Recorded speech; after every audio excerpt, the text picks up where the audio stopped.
Hey guys, Pokemon Alpha Sapphire video number 74. What's up? So this guy here, you know how he was just saying, oh, I heard a splash of something falling into the water. I think he was talking about Looker. I think that the splash he heard was Looker falling into the water, because remember he was like there and all soaked and it's like, you know, didn't know where he was and what was going on. So I think the splash that he heard was Looker.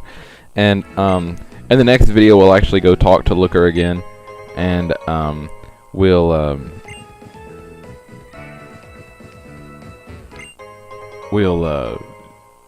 kind of gonna go into a little bit more with Looker as far as what he's doing in this game, and kind of what it means for future Pokemon games or future events. I don't know.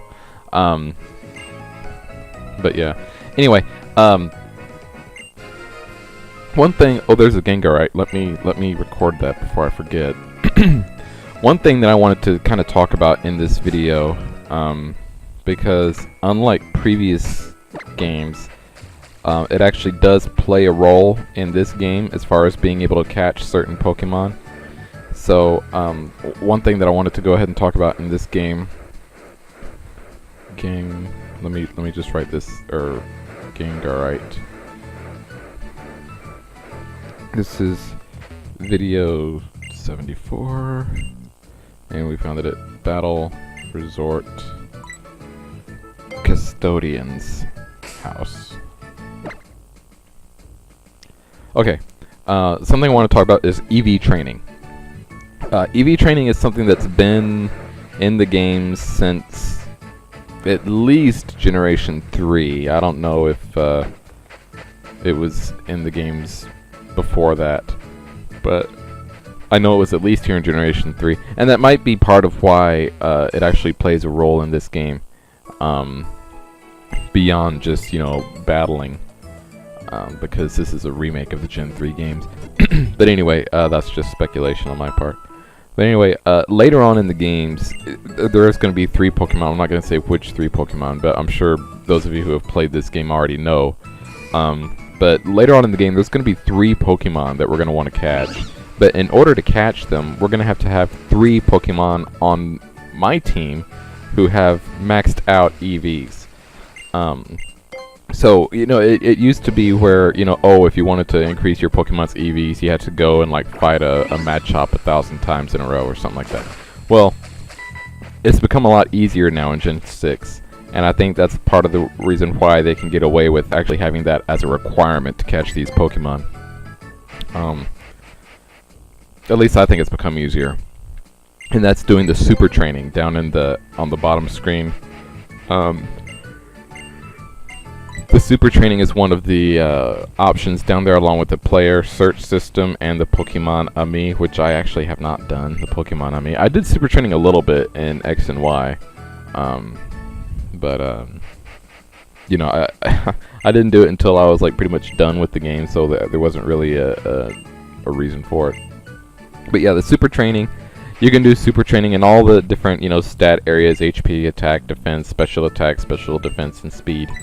And you know, the more super training you do in each area, the more you know, the Pokemon's base stat in that particular stat will go up, and that's basically what an EV is.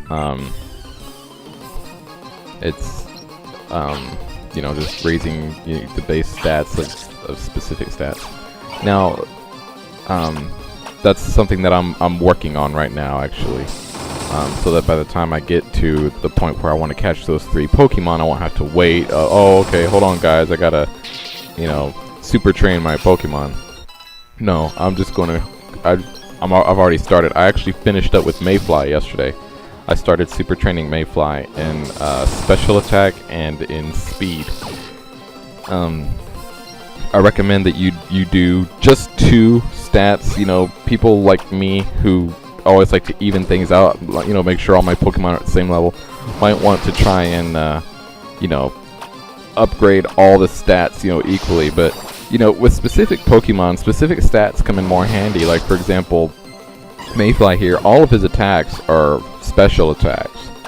So he doesn't have any, you know, attacks, so why even work on his attack stat? You know, do special attack and speed, because those are supposed to be like his strong points. I finished Mayfly. I've got all of Mayfly's EVs up to maximum, and next I'm going to start working on Turtwig, or my Sceptile. And with Sceptile, I think I'm also going to do speed, and I'm doing attack, since all of his attacks seem to be physical attacks. You know, like Leaf Blade, X Scissor. I think Night Slash might be a special attack, but Dual Chop is also a physical attack too. So yeah, I'm going with attack for Turtwig, and then probably we'll go with speed as well for him. And then the other one I'm going to do is Umaga. Those, coincidentally, were the first 3 Pokemon that I caught. You know, Trico, Surskit, and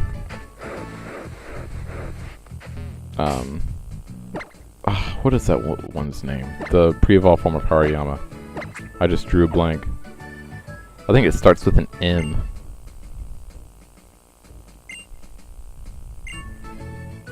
Makuhita, there you go. So, and it's really not a coincidence, and the reason I chose those 3 is because they already had the most EVs of my other Pokemon, and the reason they had the most EVs is because they've been on my team longer. I caught them at lower levels, so I've been training them longer. Like they were like almost at halfway as far as their EVs go, whereas say, you know, Kyogre, you know, has a long way to go. Kyogre hardly has any EVs, because I caught it at a high level, and I've only trained it up like 4 or 5 levels at this point. So yeah, I'm going with those 3. I think eventually I might want to, you know, max EV train all my Pokemon, but for the time being I'm going to do those 3 first.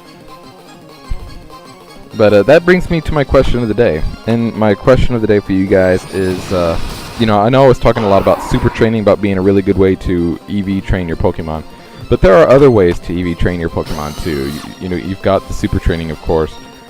You've got the coaches that you can befriend in the secret bases. If you befriend a trainer whose ability is to coach your Pokemon, that'll raise an EV in one of their stats.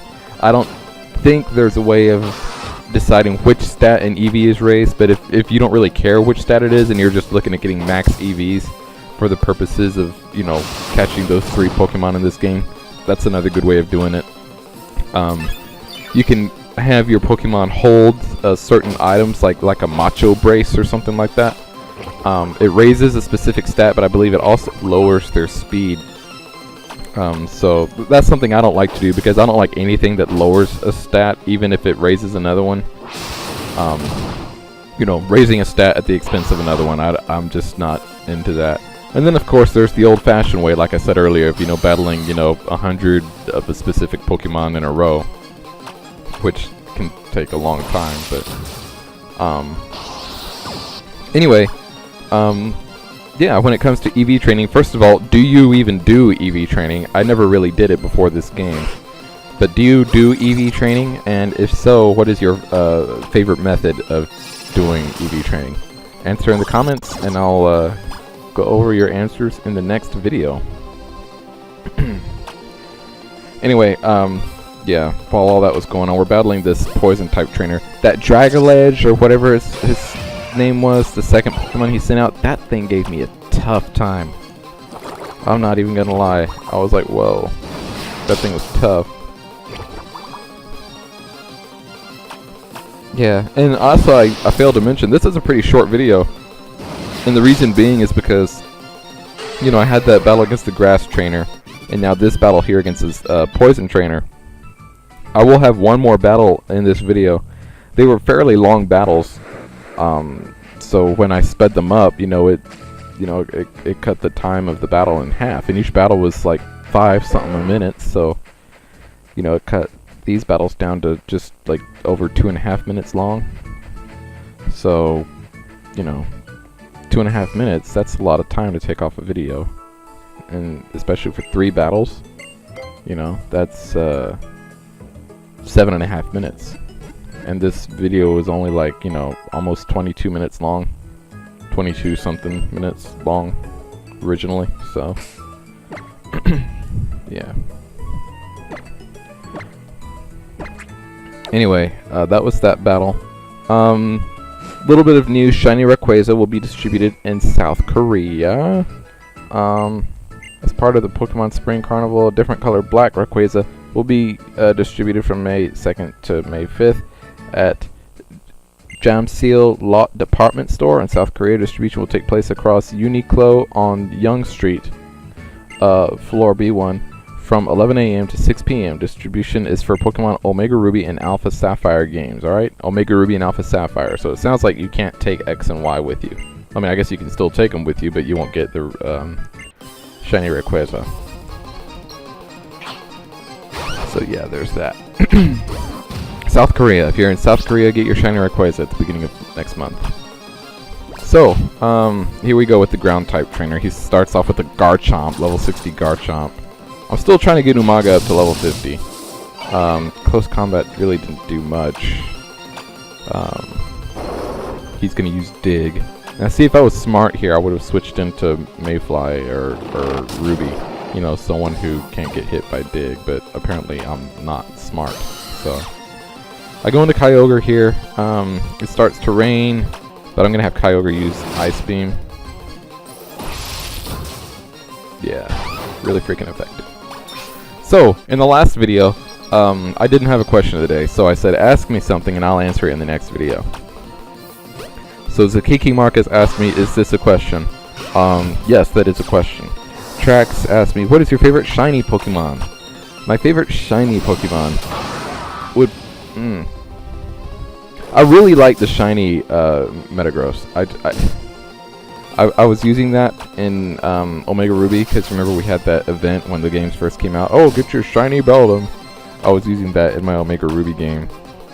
And then, I forget, I guess when I was battling Steven and he sent out his Metagross and it was blue, I'm like, what the heck? Mine looks so much better. So yeah, I'd probably say Metagross. From just this might sound weird, but I also like the shiny Hoppip. And I think that's just from like a sentimental point of view, because Hoppip was the shiny Hoppip was the first shiny Pokemon that I actually encountered in a game and caught. So yeah, I really like the shiny Hoppip just from the sentimental point of view. I never actually evolved it. I was like, should I evolve it? No, I just went and caught another Hoppip and evolved that one. Because at the time, I know better now, but at the time I wasn't sure if when you evolved a shiny Pokemon, if it would keep its like shininess, so I didn't want to take that chance. But now I know that yeah, it will. That was in Pokemon Emerald when I caught Hoppip, the shiny Hoppip. And then in Pokemon Black, I encountered a shiny. This was in the after game section when the older generation Pokemon would start showing up. In Pokemon Black, I encountered a shiny Zangoose and a shiny Metang. So, yeah. And I encountered them, like, really close to each other, like, within 5 minutes of each other. I encountered and caught both of them. I was like, wow.